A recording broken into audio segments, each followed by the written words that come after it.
Support for this podcast comes from Frito-Lay and the 2023 Snack Bracket Championship. The Frito-Lay Snack It Challenge is underway, and fans are voting on their favorite snacks to crown champion. We're talking about prime-time matchups between the best 64 snacks in the land. Will Ruffles Ridges reign supreme? Can Doritos defend their dynasty?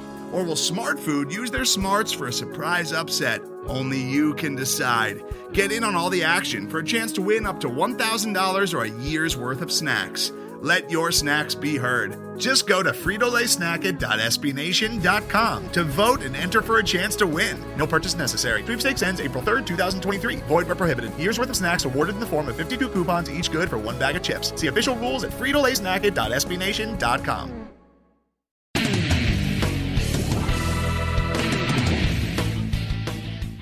What's up, Knight fans? Welcome to the Black and Gold Banneret Podcast. I'm Jeff Sharon, along with Eric Lopez. What's up, Elo? Not much, Jeffrey. A busy week for everybody. Oh yeah, it has been. It feels like we just got through the sports equinox, right? And now it's the UCF sports equinox, which we're gonna talk a lot about. It. We got basketball on tap this week. Both women's and men's. We got a busy show for you here. UCF Football, bowl bound. That's what we're going to lead off here today. We'll talk about, riff on that a little bit.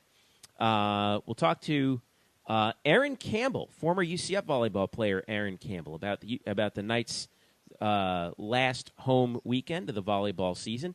Let's see what else we have. We'll talk a little men's soccer, some news on that end, and so we'll just so we've got a lot to go through this weekend. You know, even though soccer is over, basketball is only just getting started. So, a reminder: you can follow us at UCF_Banneret on Twitter. Don't forget to subscribe to the podcast if you haven't already on iTunes, SoundCloud, and also Google Play. You can follow me at Jeff_Sharon. You can follow Eric at Eric Lopez Elo, and don't forget to look up the Black and Gold Banneret on Facebook as well. So, all right, Elo, let's get started. I can't believe it, but maybe we should have believed it. UCF football is going to a bowl game. Knights defeat Cincinnati. Again, the defense was the key. At home, second game of this 3-game homestand towards the end of the year. And with that, the Knights are at 6 wins. And they are bowl bound. With 2 games left to go, they could kind of spike the football a little bit, if you will, if they can snag one of these games or even both of them. But, let's stand back and admire what has happened this year. Coming off an 0-12 season, and I wrote about this in a post on blackandgoldbanneret.com, which you can read, and I'll put in the show notes, that I think Scott Frost should be a shoo-in for the American Athletic Conference Coach of the Year, and should get a look. Look at you agitating people in Annapolis right now. You're agitating people. You know he's not going to win, right? I mean, you could think he should, but he's not. Let me make my case. So, right. I think he should get even consideration for National Coach of the Year. And here's why. Wow. Scott Frost is going to be the first FBS head coach to take a team that was winless to a bowl game the following year since George O'Leary. That's right, 2005.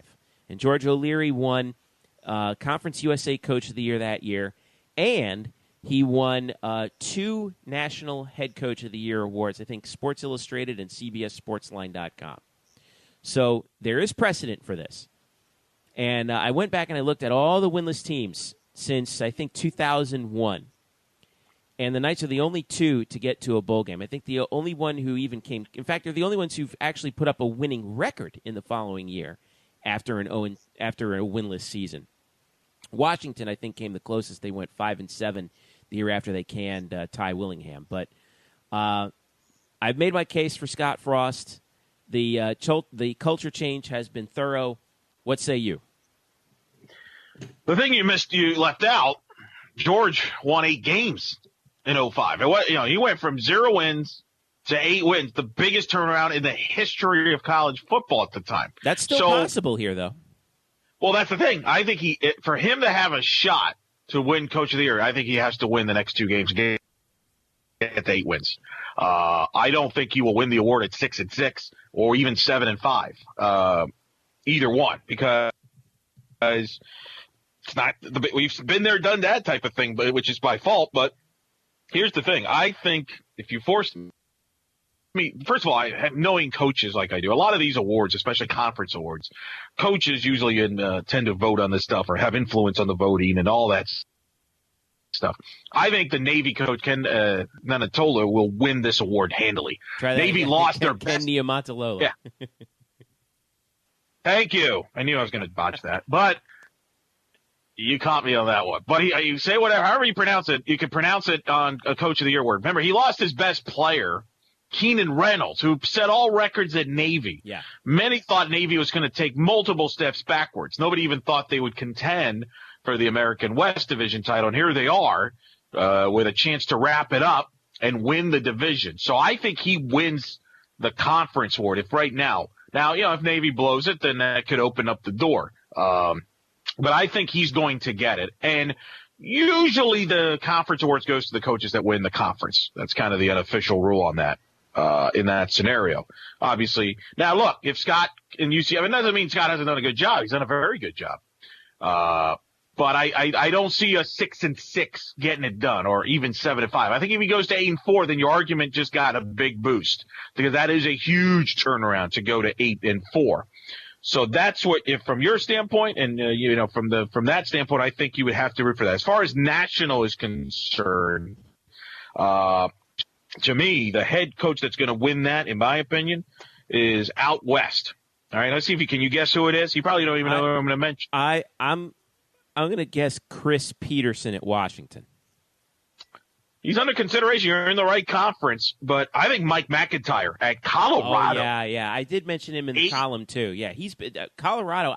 How did Colorado get to 10 wins all of a sudden? 8-2, top 10 in the country. That's who I think should get national. He took over that program as a doormat. They were a disaster. Nobody thought you could win in Colorado anymore. And here he is. He's turned it around. And I think he will get the national award. Now, here's the argument I'm going to make. I think Eric Chenander should get strong consideration for the Frank Broyles Award for the assistant coach. I think that's a better possibility, because think of the turnaround that UCF defensively has had. Oh, yeah.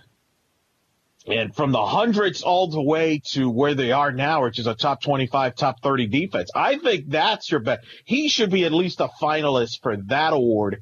And I think that's your best shot as far as a UCF coach getting an award this year. I just don't see Coach Frost getting your column, but it was a nice read anyway, and it was a nice breakdown. Gee, thanks. let me back you up on Eric Chenander. UCF's defense this year, 20th in scoring defense, 29th in the country in total defense, and this is the one that I think is the most impressive. 6th in the nation in red zone defense. Yep. So we talked about how they would have to bend but not break, right? Well, they've been doing a lot of that, to their credit. 45 possessions, they have given up 31 scores of some kind, which is 68%, which is the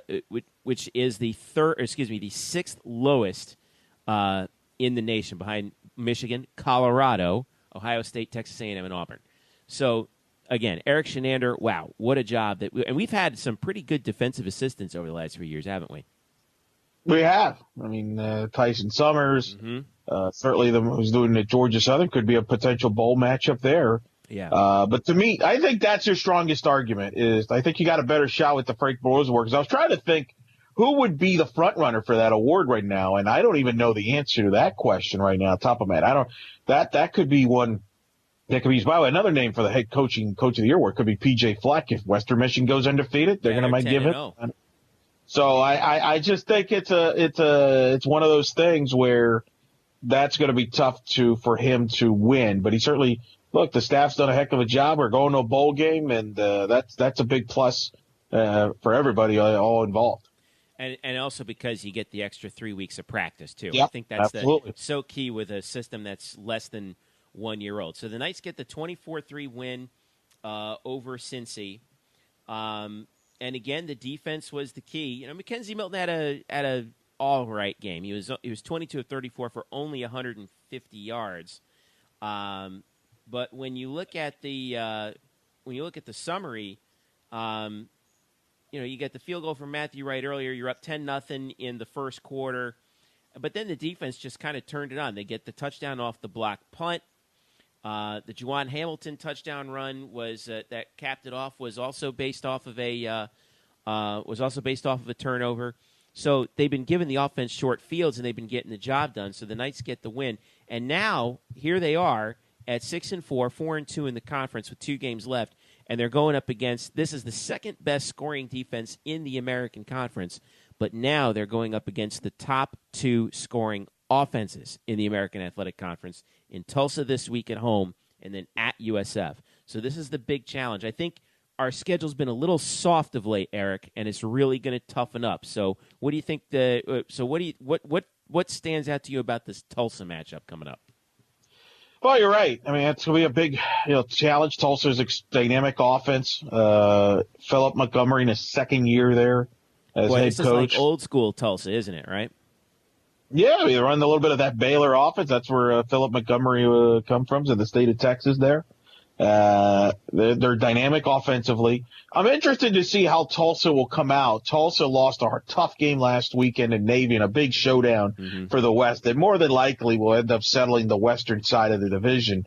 So the question is, does Tulsa bounce back emotionally from that big game loss to Navy? They got to fly out all the way to Orlando. Now they do, I think, catch a break in that the game's at 8 Eastern. So from a body standpoint, they'll be fine. It's not like they would be playing a noon game and it'd be 11 o'clock in Tulsa like UCF had to do last year. So, I think it's an interesting challenge. You're right. The big thing is the defense has got to get some help from the offense. If the offense can move the ball and keep the defense fresh and put some points on and play from ahead, then that's the key to me in this football game. If the offense sputters and doesn't execute and has to punt the ball and you give Tulsa extra possessions, as we saw in the Tulsa game as an example, I think eventually a team like Tulsa will make plays. And that's my concern for this football game is if UCF's offense, which quite frankly has not set the world on fire, they have struggled. That's a concern that I have here going into the next 2 games, but specifically here with Tulsa, because if you don't, then you're going to put your defense in a really tough spot. So that's, to me, all the focus will be on the defense, but this is now where the offense has to step up and has to help this defense because there's no way they're gonna have to score points the next 2 weeks and then starting this Saturday night against Tulsa. Yeah, Tulsa's been lighting the world on fire with their offense, and you mentioned their quarterback Dane Evans, who's been fantastic for quite some time for Tulsa. He's got 2,600 yards passing, 22 touchdowns, 9 picks on the year. Tulsa for the season averaging 517.5 yards of total offense, but what really impresses me is actually how balanced they've been. About 270 passing, just under 250 rushing. Which is not what we're used to from Tulsa. We're used to a really high-flying sort of pass-first offense. They've been very balanced this year, but they give up a lot of yardage at 433.4. A note on Tulsa also, we've suffered 2 heartbreaking losses in conference to Houston. We blew the big lead, and then obviously the Temple game, which just gets more and more heartbreaking every week when you consider, had we held on for one more second, the Knights could control their own destiny in the Eastern Division. But lest we forget, you mentioned the Navy game that Tulsa just dropped last week. They also lost at the goal line on the final play at Houston themselves, 38-31. Remember that game when Houston was ranked 13th in the country, where Evans hit the tight end, but he was stopped at the goal line on the final play of the game. So 2 very similar teams that just, obviously we're 4-2 in conference. They're 4-2 in conference. We are a 2-point, Tulsa is a 2-point favorite in this game. Over-under is 65, so they're expecting a lot of points to be scored. But Tulsa, a 2-point favorite on the road, although ESPN's Power Football Index basically makes this a toss-up, 50.4% to UCF. This is going to be a tight ball game, and you're absolutely right, is that the key for the Knights is that the offense has to get it together and score some points if the Knights are going to have a chance in this game, because I have a feeling that the defense, as well as they have played to this season, they're going to really. This is probably their biggest challenge since the Michigan game in terms of who they have, in terms of the scheme that they have to stop. Mackenzie Milton so far this season, 9 touchdowns, 5 picks. He's got to get it together this week, doesn't he? Well, he does, but it's not just him. I mean, it's everybody around him as well. I mean, it's not just him. It's just this one person. I mean, you got to run block a little bit better. You got to make the plays when they're there. We're averaging about 167 yards a game rushing, but we're under 200 passing, and that's got to improve. No doubt. You got to set up, especially play action pass. No reason why you can't do that because you can't. You can't depend on a block punt for a touchdown like you did against Cincinnati or defensive touchdowns like you have against Tulane, and actually had one against Cincinnati that was called back for taunting. So, that's going to be the key. And, turnovers, got to protect the football. You don't want to give – I mean, Tulsa's going to be tough enough offensively to deal with. You don't want to give them a short field. You want to make them go 70 or 80. And I think that's UCF's been their philosophy, I think, from a defensive standpoint is, go ahead and try to go 80 on us. And we feel like we're going to make plays, either forcing a turnover, getting some pressure, or as you brought up earlier with the stats, we're going to stop you in the red zone. And, where UCF has gotten themselves in trouble is turnovers and that the other opponent has a short field. So that's another factor to keep an eye on in this game here on Saturday night. Tulsa, the eighth highest total offense in the country, just behind number 7, USF.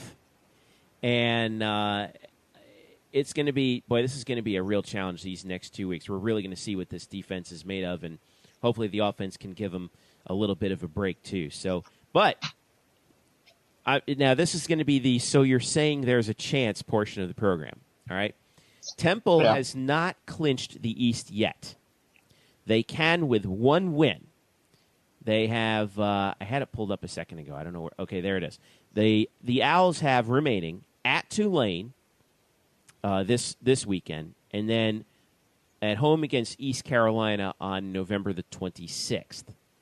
Both Tulane and ECU are not very good. Tulane is 0-6 in the league, 3-7 overall. East Carolina 3-7, 1-5. But if Temple somehow drops those 2 games and UCF wins against Tulsa, then the Knights would control their own they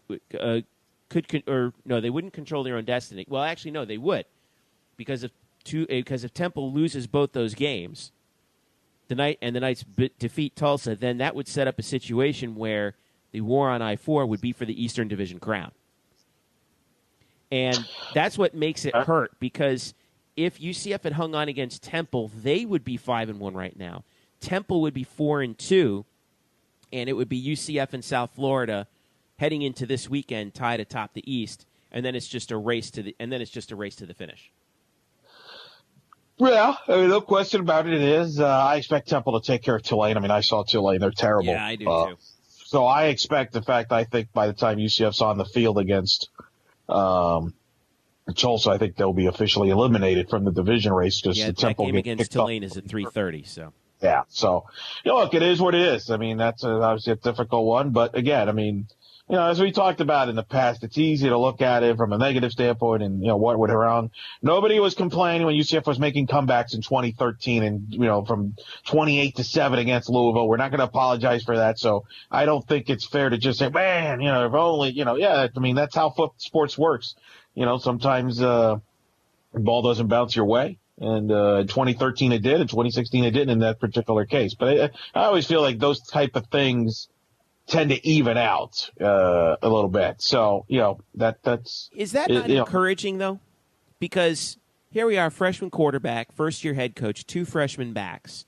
The offense hasn't come together yet, and we know that the bread and butter of this system is the offense.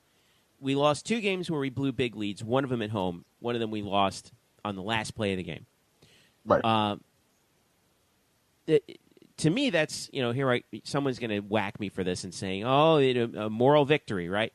Well, let's think about where we were at this point last year. And now let's think about where we are this year. It's remarkable how much this team has improved. So, Frost for Coach of the Year 2016. All right, keep holding on to it. All right. I would have gone with the Chinander. That would have been your best case. I think that would have been your best case. Yeah. In fact, that should be your next. That should be your next article. See, because if you write that one, yeah, I think you got a better shot of looking really good, and you could, take credit for that. You're absolutely right. That's a good point. That'll be what I write up next week. So my Eric Beautiful. Chemander piece. So perfect. All right, Yeah. let's take a quick break. When we get back, we got a special guest. Erin Campbell joins us, former UCF volleyball player. She currently works for the American Digital Network. She and some guy named Eric Lopez are going to be handling the call of UCF's volleyball match this Friday night. We'll catch up with her in just a minute. Stick around. Black and Gold Banneret Podcast is back after this. Hello, Night Nation. This is Andrew Fegley. This is Trey Strelka with the UCF Nightline Podcast, the original, the #1 rated UCF sports podcast. You can follow us on Twitter and Facebook. On Twitter, it's UCF_Nightline and at www.ucfnightlinepodcast.com. Be sure to subscribe to us as well on iTunes, Stitcher, SoundCloud, and YouTube. And when you get sick of listening to these guys, make sure you look us up. Don't forget, that's the UCF Nightline Podcast. Go Knights! Charge on. Now, back to the Black and Gold Banneret Podcast. Welcome back to the Black and Gold Banneret Podcast. Jeff, Sharon, Eric Lopez with you. Let's switch gears and talk a little volleyball, Eric, because you got yourself a busy week this weekend, brother. Friday begins the Knights' final homestand. They're 21-8. They're coming off of a split on the road against Tulsa and SMU from last weekend, and they come in against Temple and UConn. So the two Northeastern teams come down here Friday and Sunday. And you, Eric Lopez, will be on the mic for the Friday 7 p.m. matchup on the American Digital Network, UCF against Tulsa, and you will be on there with former UCF volleyball player Erin Campbell. Yeah, UCF versus Temple. That's the match on the American Digital Network, 7 o'clock. Looking forward to it. I know Erin and I are looking forward to it. Worked with her last year for the UCF Cincinnati match that was called on the American Digital Network. And look, a lot at stake in this match. UCF and Temple, 51 and 52 in the RPI. Both teams trying to make a late push to improve their candidacy to be in at large, possibly, for the NCAA tournament. You have a Temple team that finished second last year in the American Conference quietly, ended on a strong note. Veteran team, a program that's really, it's been two similar programs in that they were at the bottom for a while, 5, 6, 7 years ago, and here they are, both programs over 20 wins. Temple has a great player in Aram Ossie, who's in the top 20 in the nation in kills, and they're a dynamic team, and they're trying to make a late push to go to back-to-back years of second place. I don't know if they can catch SMU. These two teams played in Philadelphia earlier this year. It was a wild match. UCF won the first two sets. Temple came back, won the third and the fourth, and UCF pulled it out in the fifth set. What's interesting is Temple comes into the venue undefeated on the road. They're 10-0 actually now.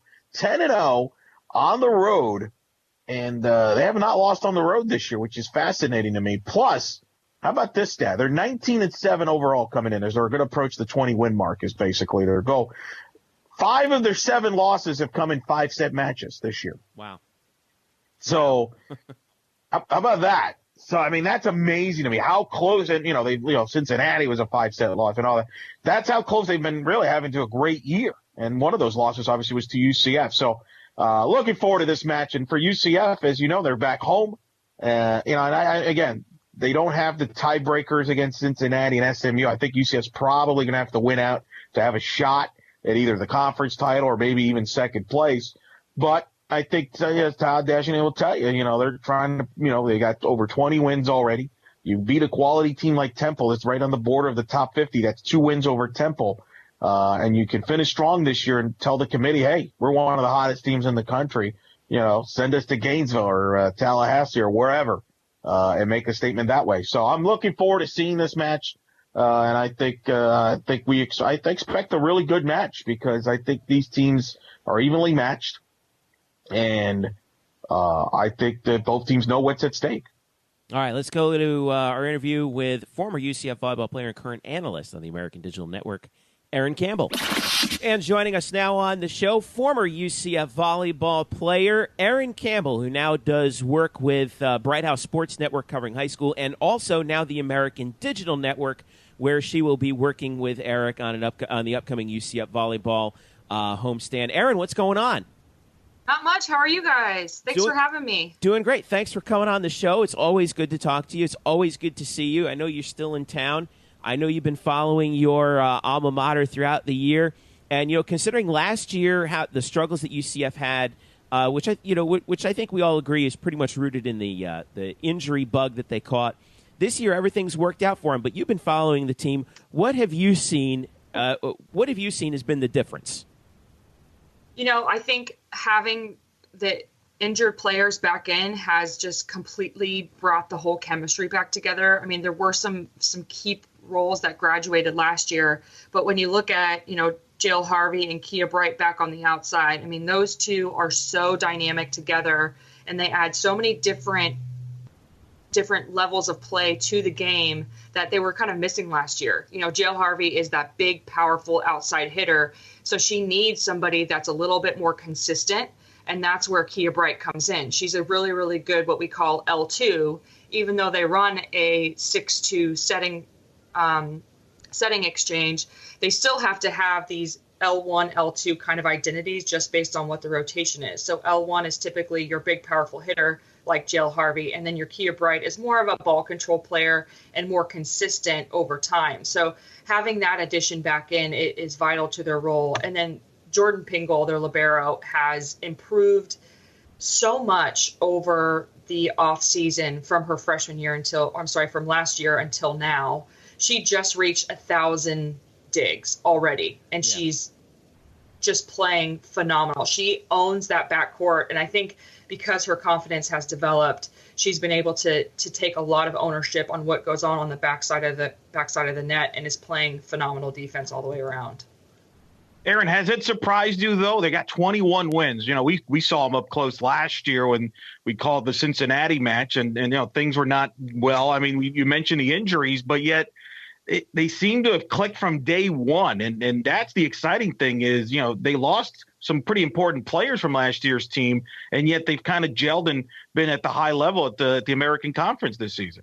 Yeah, I think that they've had some losses that have kind of made them a little bit mad. So the Southern Illinois loss was probably one of the most important, I think, for morale, because they went 5 and they lost that. And that was a really, really tough match. Then they go to LSU and they lose in 5, which is another, kind of perennial power in volleyball. So ever since then, they've been able to really come together as a team and just play phenomenal volleyball. And I think that, last year they were having, because of the injuries, they weren't really sure what was going to happen in the setting position. So I think the 6-2, because it adds another attacker on the right-hand side, has been vital to them to scoring points and staying in matches. And I think that's really the key to them being this, 725 winning percentage team. I'm looking at the standings right now, Erin, and in the last 4 matches, they have only won against a team that's ahead of them in the standings, and that's Temple. And after that, it's UConn, Tulane, and Houston.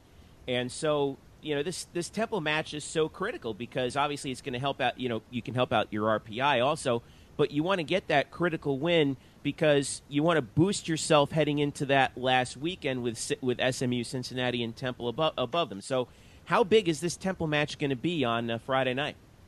I think it's going to be huge because I think this is, obviously every coach has, at the beginning of the season, they set goals. And one of the things that I know that Todd wanted this year, Coach Dagenet wanted this year, was a repeat or another opportunity to play in the tournament. So right now they really have to focus in on what they want to do. If you're kind of in the middle of the pack, you don't want to leave yourself up to an at-large bid. They say in the UFC, you don't want to leave it up in the hands of the judges. It's kind of the same thing. You want to control your own destiny. So for them to make the tournament, they really, really need to go on a tear on these last few matches so that they can be in a good position to control the conference. You're right, Erin, and it's one of the things you and I will probably talk about during the broadcast, trying to get that elusive at-large. The American Conference has never had an at-large team coming in, but this is certainly the year that it could happen. UCF's got a 51 RPI. Temple's at 52. SMU, who leads the conference, is at 39. And then Cincinnati, a team that you and I are very high on, 34 RPI. So it's very competitive at the top. And you're right, this is a pivotal match with Temple team that the thing that impresses me, Erin, they're 9-0 on the road is Temple. So you talk about that is impressive. You can relate. Winning on the road is not easy. And Temple's actually been more successful on the road than they've been at home. And that's crazy because you're so out of your element. You're waking up at different times, you're in a hotel room, but I think that talks a lot about the Temple's coaching staff to be able to put them in adverse situations where they've just been able to respond on the road. And, it's not so much in football, or it's not so much in volleyball like it is football to have those road wins, but to have that definitive of a record when you're not even in your home gym is critical. And that's why they are so competitive in this 2016 rankings.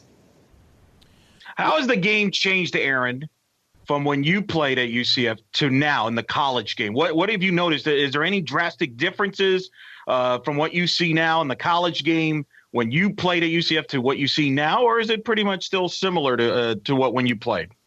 But I see changes at the high school level. Like, I'm watching these girls. I had to do the state finals this past week for the state of Florida. I'm looking at these girls. I'm like, she's a sophomore? Like, she's a sophomore in high school. She's swinging like a sophomore in college. Like, it's just getting more powerful. Players are getting stronger. They're getting smarter. And then you're getting taller outsides because the FIVB and all of the volleyball entities below it added another substitution into the rankings.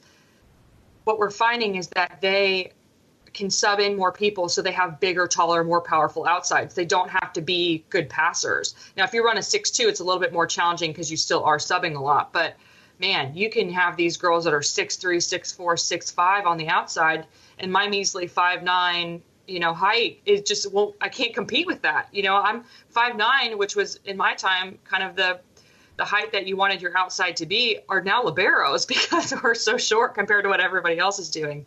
So we're seeing that the game's getting a lot taller and a lot more powerful.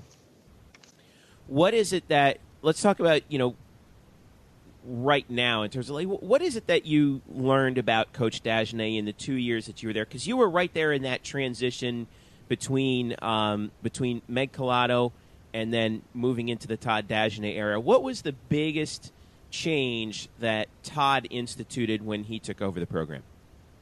Well, I think because he worked with Todd Haley at USC, who is one of the best fundamental coaches in the game, that was definitely something he focused on. And it's funny, I was able to spend some time with one of my former teammates who now lives in Colorado. She was in Florida this week, so I went over and saw her. And what we had talked about was he was so good about teaching the fundamentals and how to get your feet to the ball. Something as simple as that. The training was just completely different. And Meg was very competitive, and she wanted to run you to the ground, and she wanted to make you hate losing, which I loved about her. But Todd really gave us the tools to be able to implement things in the game so that we wouldn't lose.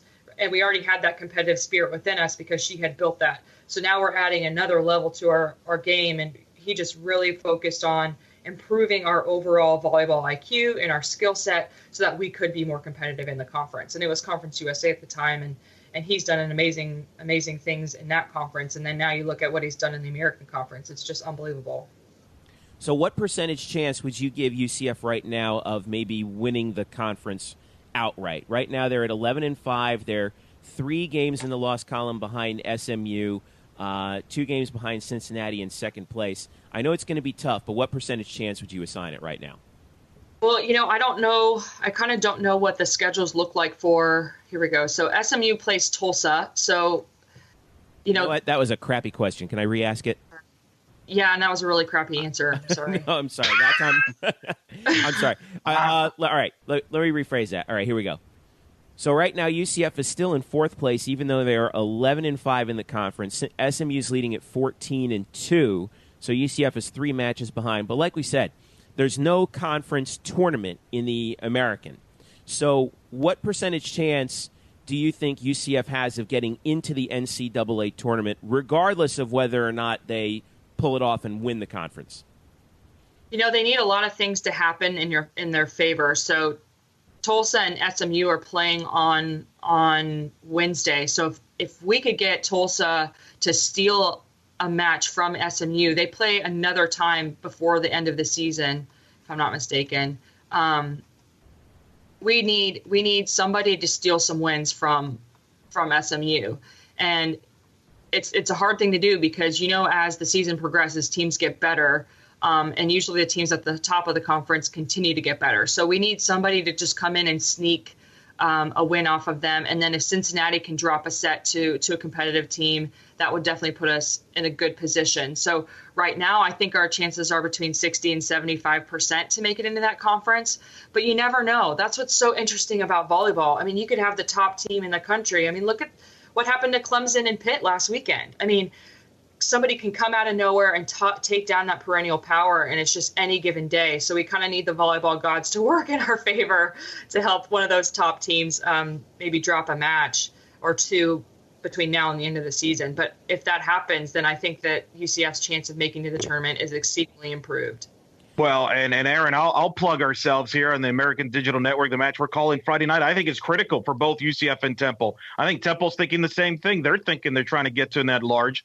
These two teams played in Philadelphia earlier this year. It was a wild match. UCF jumped out to a 2-set lead. Temple came back, won the third and the fourth set. UCF held on and won a tight fifth set. So it's a big swing match. If UCF wins this, they would have the tiebreaker over Temple by sweeping him. Temple's trying to even it up. The thing that's going to hurt UCF here, Jeff, to answer your question, and I think, Erin, you would agree with this, they lose head-to-head with Cincinnati. They lost twice to Cincinnati. They've lost twice to SMU. So that's going to probably knock them out of any realistic chance of a regular season title. I think with Todd Dejan and UCF's hoping, you got to finish strong, and you always hear this from committee regardless of the sport, how you finish the year. Are you playing your best volleyball, and where do you finish up in the standings? My hope is, Erin, regardless whether UCF gets in or not, I hope this league gets multiple bids because I think it's that good of a league. And we talked last year, Jordan Thompson, you were impressed with Jordan Thompson, who might be the player of the year this year in the American from Cincinnati.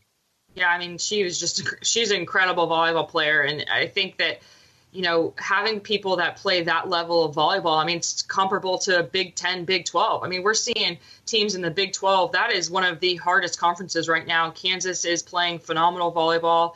You know, Texas Tech is playing incredible. You always see the Big 10. Iowa's actually in the middle of the pack now, which they used to be at the bottom. And so now that they've moved up in the rankings, it's just improving every conference. And having somebody like a Big 10, Big 12 player in the American Conference, I mean, it just shows how much this conference is growing and how much more competitive these teams are. And this is a tough conference to play volleyball in. No, I just wanted to say, you know, we haven't talked, you know, Erin's now a color analyst. She's like everywhere. She's Miss Volleyball. She does, of course, American Digital Network, does Bright House, does the high school, which also is now known as Spectrum, and does some ESPN3. How have you enjoying the broadcasting side of volleyball as opposed to playing? I love it. You know, I don't play as much as I'd like, and, you know, I definitely don't coach. So it's my way to give back to the sport, and I just love to see how competitive the lower level of volleyball becomes.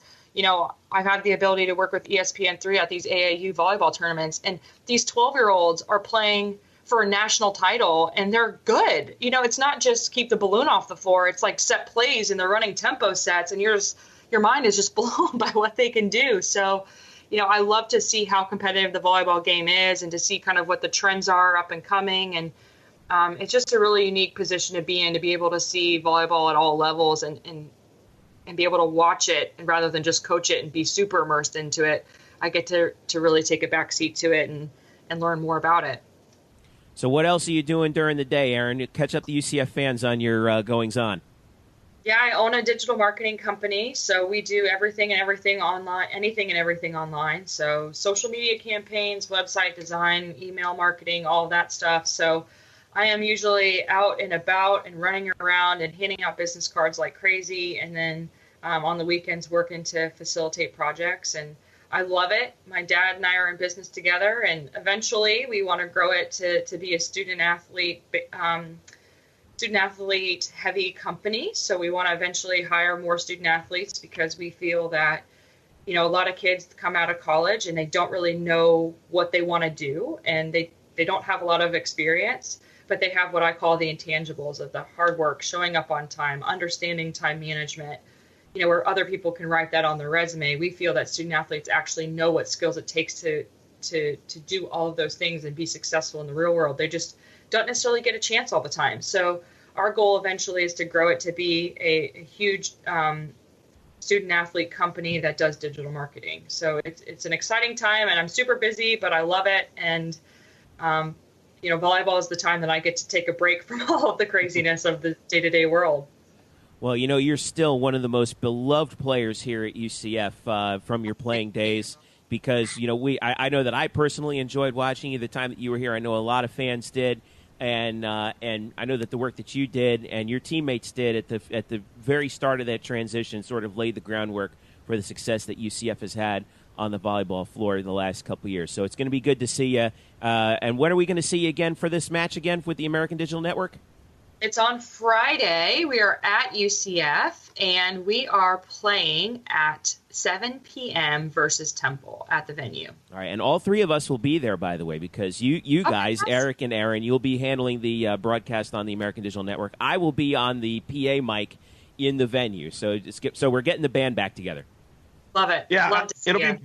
It'll be more of me, like just writing her coattails. Pretty much is how that will go on the broadcast. Yeah. You're the pro. I'm just there to talk. Kind of like the guy who sat next to Bob Uecker in Major League, right? The funny thing, I'll never forget. I think Erin, you were like a grad student at the time when it was 2010. I'm doing softball, and you were helping out with the softball program. I think you were helping out with the communication department, right? And I put you in on the broadcast for a UCF East Carolina game. You're like, what do you think? Yeah, that was your debut. Who would have thought? 6 years later, here you are doing broadcasting. I'm always proud of you. I'm still as nervous doing broadcasts from that one to all the ones that I've done until this point. I'm still just as nervous. That's normal, though. That's normal. Trust me. That means you got goosebumps. If the day you're not nervous means it's probably the day you need to get out. That's what I've been told. It's broadcasting advice. But I'm proud of you. I'm proud of you for all the work you've done, Brock. You're fantastic. I'm super excited to work with you once again and having the opportunity for the American Digital Network. And fortunate we're got a great match between two good programs, Temple and UCF. Very exciting volleyball. We encourage people to come out as well. If you can't watch it, go out, watch it, and you can watch us on archive as well. So it's going to be fun. And last thing, Erin, how can people get in touch with you if they want to give you a shout out? Yeah, sure. You can call me at any time, 407-637-7059, or you can find me on Twitter at eWardWSI, and I will be quick to respond because I'm a social media addict. You and us both. So thanks again. Erin Campbell, former UCF volleyball player and current analyst for the American Digital Network. I'll see you on Friday, Erin. Sounds good. See you then. Bye, guys. All right. And once again, big thanks to Erin for joining us. You can catch her and ELO this Friday night on the American Digital Network, which is on YouTube, Eric Lopez, by the way, in addition to theamerican.org. UCF against Temple. That match starts at 7 p.m. Friday night at the venue. Be there or be square. And if you can't, watch Eric and Erin and make sure you support two UCF folk taking care of that matchup. Then it's Sunday against UConn for the Knights, and then and that's senior day. And if you can't make it to Temple, try and come out to that one because we'll be bidding goodbye to a pretty good group of seniors for UCF volleyball. Sunday at 1 p.m. Is that matchup, UCF against UConn. And just 4 volleyball matches left, and hopefully the Knights can wrap them up, finish strong here to close out the season, and get, like you were saying, Eric, one of those at-large bids. All right. Little news to pass along here, which broke earlier this week following the conclusion of the men's soccer schedule. UCF decided to let Bryan Cunningham go, the head coach of men's soccer. He coached for a decade at UCF.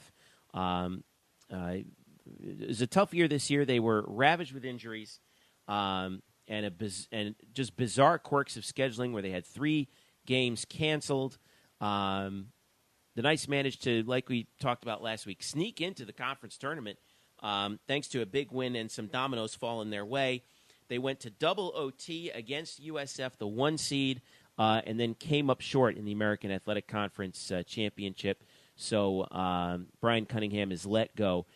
Finishes with a record over 10 seasons of 71, 82, and 28. Took the Knights to the NCAA tournament twice, back-to-back, 2010 and 2011. Of course, one of those years he had that big win against USF on UCF's field in the first round of the NCAA.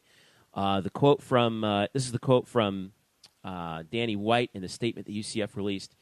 We have determined that our men's soccer program needs a change in leadership. We are grateful for Bryan's hard work and the dedication he and his staff have shown over the past 10 years, Bryan and his staff have worked diligently to ensure our student athletes become successful young men. However, we expect our men's soccer program, to compete for American Athletic Conference championships and make regular NCAA postseason appearances. Here's Bryan Cunningham. Quote, I want to thank all of our former players and alums. I want to thank former Director of Athletics Keith Tribble for giving a young head coach a chance 10 years ago. I want nothing but the best for the future of the program. I'm proud of what we accomplished. Someone is going to inherit a great group of young men, end quote. Bryan Cunningham. So it's tough because, I've known Bryan for a while myself. He was great when we did the Sports Night show. Sad to see him go, but, I hate saying that, to some extent the writing was on the wall when you finish the season at 5-11, but Danny White has standards, and he expects them to be met, and this is what he did at Buffalo, and then he's doing it here at UCF. So I'm going to miss Bryan, but he'll land on his feet somewhere. He's an excellent soccer coach, and now the search begins for a men's soccer coach, Eric. So, what does UCF do now in terms of men's soccer? Yeah, it's going to be interesting, right? I mean, this is really intriguing, isn't it? Yeah, we'll see what Bryan does. Some people have already speculated. The Buffalo head coach had to come out with a statement that he was happy at Buffalo. That was a guy that Danny White hired, and they've turned the Buffalo soccer program around. For Bryan, it's tough. Recruiting can't. He's gotten top-notch players to go to the NPF, developed them to go to the NPF. Mm-hmm. They made the NCAA tournament back-to-back years, 2010 and 2011, and they just. Since then, it just never seemed to click each year. Something would go haywire, whether it be health of the team or injuries, or maybe just shorthanded in certain positions. And it's unfortunate for him in that standpoint. And it's tough because the expectations are always high in UCF and soccer, and it's tough enough because you're in the shadow, if you will, a little bit with UCF women's soccer. So you're always going to be compared to them. And that's always been tough as well. And I think he has nothing to. It's one of those things that nothing. You hold your head high.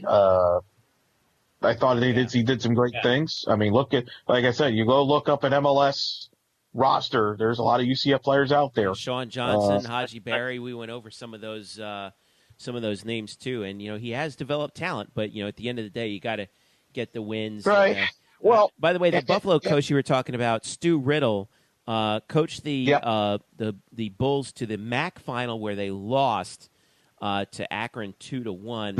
But this year they finished 12-4-3 and a final RPI of 50. That's the highest RPI to close out the season in UB history.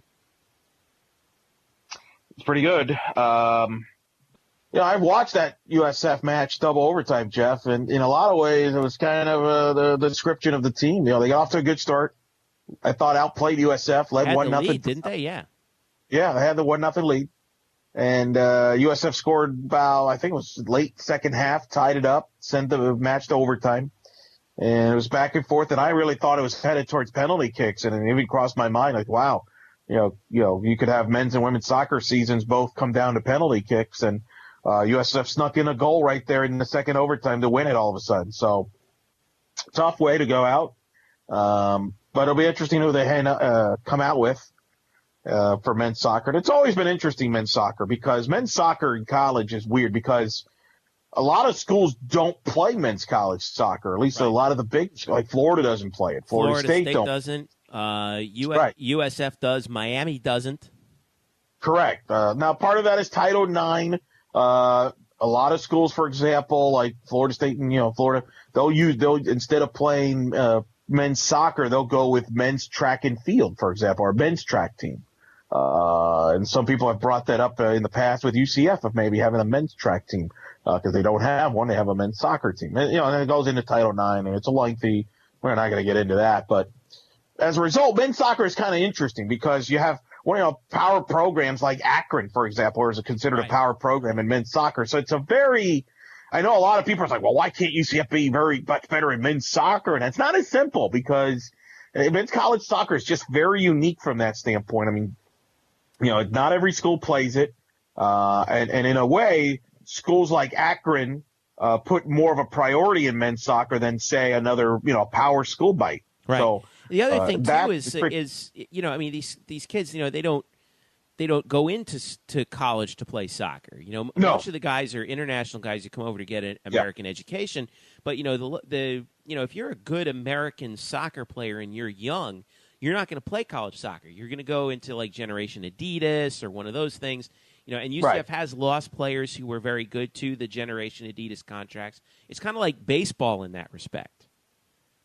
Yeah, that's a good comparison to a degree. Yeah, I mean, you're right. Men's college soccer is not the stepping stone, if you will, for the best soccer players in the world. It's getting better.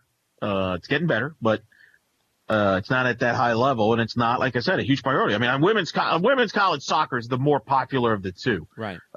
More schools play women's college soccer. More college soccer players in women's soccer end up playing for the U.S. national team, for example, and are more well known.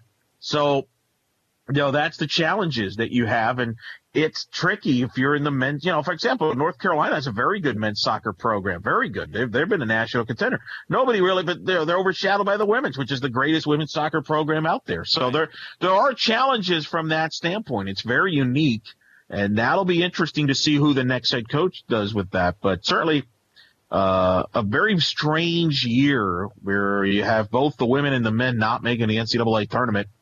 It's been weird, Jeff. I'll be honest. I'm so used to looking at brackets for soccer tournaments at this time, and it's like it just feels weird. It's just like where's UCF? So yeah, it's a bummer. It's definitely a bummer. So it'll be interesting to see what Danny White does and what direction he goes for a men's soccer coach. That'll be an interesting search, and that's the thing. I mean, for anybody to suggest they can predict what he's going to do, who would have thought John Roddick, for example, you could have gotten out of Oklahoma for men's tennis. Right. Johnny Dawkins for men's basketball. Scott Frost, Coach Abe, women's basketball. So, I'm fascinated to see what does he pull off from a men's soccer standpoint. Greg Lovelady came from Wright State. So, that'll be interesting to me. Yeah, you know how you knew that soccer was weird? Remember when we were in Conference USA, and two of the schools that were with us in Conference USA were Kentucky and South Carolina. Yeah. Because there's no SEC men's soccer. Right. So, yeah, I'm interested to see what Danny White does, as always, it seems now, with these hires. And one last note on that, I wanted to personally thank Coach Cunningham for being not just a friend of this program, but a friend of the previous programs that at least I did, and we've had him interview multiple times, and I interviewed him multiple times when I was doing the TV show. So thanks to Coach, we appreciate you, and stay in touch. And we know you'll be stalking the sidelines someplace else, much sooner rather than later. So thanks once again to Coach Cunningham. All right. Moving along, let's finish out with a little basketball. I was at the women's home opener, UCF getting the victory against South Alabama in Coach Abe's first home game. The Knights struggled a little bit, I thought, in the first half, but then pulled away in the third and then later in the fourth quarter. Zy Lewis was key for UCF in that matchup, and Coach Abe spoke after the game. We'll have a little bit of that here in just a second. But, the Knights got the win over South Alabama, and they won again today. So the UCF women's team right now is 3-0 under Coach Abe. They defeat Davidson by 19 points tonight, 57-38. And then, of course, men's basketball gets a victory in their opener in convincing fashion as well. So the Knights, at least the women's team, has won in double digits in each of their first three games. They got Virginia Tech on Saturday coming up at home at CFE Arena. But Coach Abe, getting off to a good start. She talked about buying in, and here's a little bit of what she had to say after the game about getting the younger players to buy in. And I think it's for them to see that they can and they will, and that it's going to be earned and not given. I wrote that on the board. This we got to earn this. It's not just because Coach Abe's here that we're going to win games. It's going to be them buying into what we're saying, staying focused on what we need to do, what this new coaching staff wants to do. And so I'm excited for them because now they're going to buy in 100%. When more wins come, you buy in 100%. When I was at Albany, we won 5 in a row, and it was over. They bought in immediately. So I just think with these ladies that the buy-in is there now. I mean, I don't know. You could probably ask Fifi, but hopefully we can stay injury-free. And, I asked her, after the game, I said, Coach, you got a bunch of players learning a new system, right? And it looked like sometimes the calls that you were making, everyone was kind of unsure of themselves because she would call out a play and then she would say, "Does anyone know what this means?" And it seemed like, and it was echoing through the arena. And I was like, I know how everyone in this situation feels, right? The coach is like, "Guys, we went over this. What's why are you freezing up now?" And then the players are like, "Oh, okay, I remember what that play is, right? Everyone get into the right spot, and then let's run it." And it's weird because you could see how they were trying to figure it out, but they seem to be figuring it out quite well. I mean, they've won all 3 games by double digits, haven't they? Yeah, so far so good. They've done a good job there. They've played well defensively. A lot of these players are back from last year's team, and I know that they didn't go well last year, but that means there's experience, and I think with the new coach, you're off to a good start. They're listening, got a good staff. That's a good start. 3-0. We'll learn more, I think, Saturday when they face Virginia Tech from the ACC and kind of get a better feel for what kind of team this is. But if you're Coach Abe, I think so far so good. You got 3-0, 2 road wins. You know what's amazing about this team? Picture this. Through the first 2 games, Knights have only taken 13 3-point shots, and Coach Abe talked about that after South Alabama. I never want to shoot threes, ever in my life. I'm like old school. I never want to shoot threes, right? But if they're wide open and they're hitting them, then we can shoot them. I am really shocked Josh hit a 3, but she had to, and it went in. But I'm not a big I want to get to the foul line, get people on the hills, take it at them. I don't really want to shoot threes, to be honest. At Albany, we never shot threes. At 10 is the most I would ever want to shoot, ever. They shot 20. That's a lot, and they only made 7. So those are low percentage shots, and then boom, we get the rebound, and then boom, we're going transition-wise. So nope, you're not going to see us shoot a lot of threes unless we get like Steph Curry coming in here next year. So Fifi Endure is going to be the one who gets a lot of work done. She's the leading scorer right now through the first 3 games, and yeah, she wants to pound the ball inside. She wants to avoid taking threes, which to me is a little bit surprising this day and age. But who might argue with her at least at this point? Because there she is with this.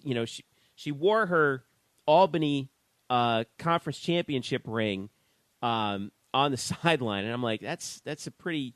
I met her at media day, and I'm like, that's a pretty impressive piece of hardware that you got there, Coach. So she wasn't afraid to show that thing off. So hopefully we can get we're on the way to getting a couple more of those over here at UCF under Coach Abe. Now, as far as Johnny Dawkins is concerned, the basketball team 1-0 with a resounding 24-point victory over Nicholls State on Monday. And a little note for you also, stay tuned to this feed this week because we'll have our men's basketball preview coming up, our procrastination station, if you will. We got BJ Taylor and also Mike O'Donnell, our special guest, and talking UCF men's basketball, previewing the American. And we touched upon this game a little bit more in depth, but just to go over things, I thought that UCF was quite impressive in this game, considering that, they're a little short on depth, but the starting 5 that they have has been, looked pretty good. B.J. Taylor had 14 points in 27 minutes. Matt Williams led the team with 20 points, 6 of 11 threes. Taco Fall got into the act. He had 16 points and 16 boards. Always good to get a first win, though, on the home floor if you're Johnny Dawkins, right, Elo? That's the way you got to start it, especially with a tough tournament coming up in Charleston starting on Thursday. Got Mississippi State playing in Charleston. Then you got either Boise State or the College of Charleston, the host team. So important to get off to a good start at home. And a team that's quite honest is we went into it with Mike. It's a short-handed roster. Yeah. So things have to break right. But it was good to see B.J. Taylor back on the court. Remember, he missed all of last year. I thought Taco Fall looked very good, very much more comfortable, not as robotic. Mm-hmm. And those are positive signs if you're the Knights. Yeah, Taco looked smooth in that game, I thought. It was, he didn't move. So there was times, I think, last year, like, he looked like he moved like he was a 7'6" guy. And he did not look like he did not run the floor like a 7'6" guy in this game. I thought he looked much more smooth. Looks like the offseason in the weight room has done him a world of good. I'll tell you, it really did B.J. Taylor a lot of good, because when I saw him at media day, the kid was built like a tank. Holy smokes! He was he's pretty. He looks like he was getting ready for Mr. Universe, and if he's going to be taking the ball to the hole, he's going to have to bulk up. So Knights are 1-0, like you talked about, Eric. They got the tournament coming up, and we'll see how they come out of that on the other end after those 3 games, including at least one of them against major conference talent. So with Mississippi as their opener on November 17th in Charleston. Those games, by the way, ESPN2 against Mississippi State, 5 p.m. Thursday. And then the Knights are on ESPNU on November 18th, Friday, time to be determined. But that tournament is going to be televised on ESPNU. Not sure about Sunday just yet. So no television has been announced. We don't know the opponent yet. But nonetheless, chance to see the Knights on ESPN2. So, all right, Eric, what are you looking forward to this weekend here? Well, I'm looking forward to the Temple UCF match. Get to call that with Erin, so that'll be fun on Friday night. And then obviously the Tulsa football game is very interesting to see how this team comes out. Last home game for them, trying to get that 7th win. And so those are a couple of things that jumps out at me. Even the men's basketball team, Mississippi State, playing them right off the bat, SEC school. I mean, this is a pretty good weekend from a UCF standpoint. I mean, you got basketball going on, as you mentioned, televised, football against Tulsa, and you got a little volleyball against Temple. I mean, now they're critical matches. Yeah, it's we're, like I said, we're plowing through this point right now with volleyball coming to an end. Soccer's in the books, but down the stretch with coming with football, I'm looking forward to seeing how this defense stacks up against Tulsa. That should be a lot of fun. So, Elo, I know you've had a busy week. What are you up to the remainder of this week in addition to the American Digital stuff? Well, I'll be calling that, and then I will be filling in on the football pregame show there for Scott Adams, who's going to be calling men's basketball this weekend in Charleston, so I'll be filling in for him. So check out UCFKnights.com for the details of listening to the UCF football broadcast in the pregame. Good stuff. And like I said, don't forget we have our basketball preview coming up a little bit later this week, as soon as I get the time to edit it. I got a busy couple days, too, taking care of some business. But then we'll be plowing through that. And, of course, don't forget we got our I got into a little bit more writing. I want to get a little bit more of that in there. I kind of got so busy getting the podcast ready to go that, I kind of put down writing for a little bit. But I got a new column up there, of course, talking about Scott Frost being National Coach of the Year. And I'm sure Eric Lopez, just for you, I'll put together that thing on Eric Shenander this weekend. Beautiful. All right, brother. Thanks again, and I'll talk to you soon, all right? All right. Talk to you later, Jeff. All right, fans. And once again, thank you for listening to the Black and Gold Banneret Podcast. You can follow me at Jeff_Sharon. Follow Eric at Eric Lopez Elo. Follow us at UCF_Banneret, all on Twitter. We're also on Facebook, and you can subscribe to the podcast on iTunes, Google Play, and SoundCloud. For Eric Lopez, I am Jeff Sharon. Thanks for listening. This has been the Black and Gold Banneret Podcast. We'll catch you later.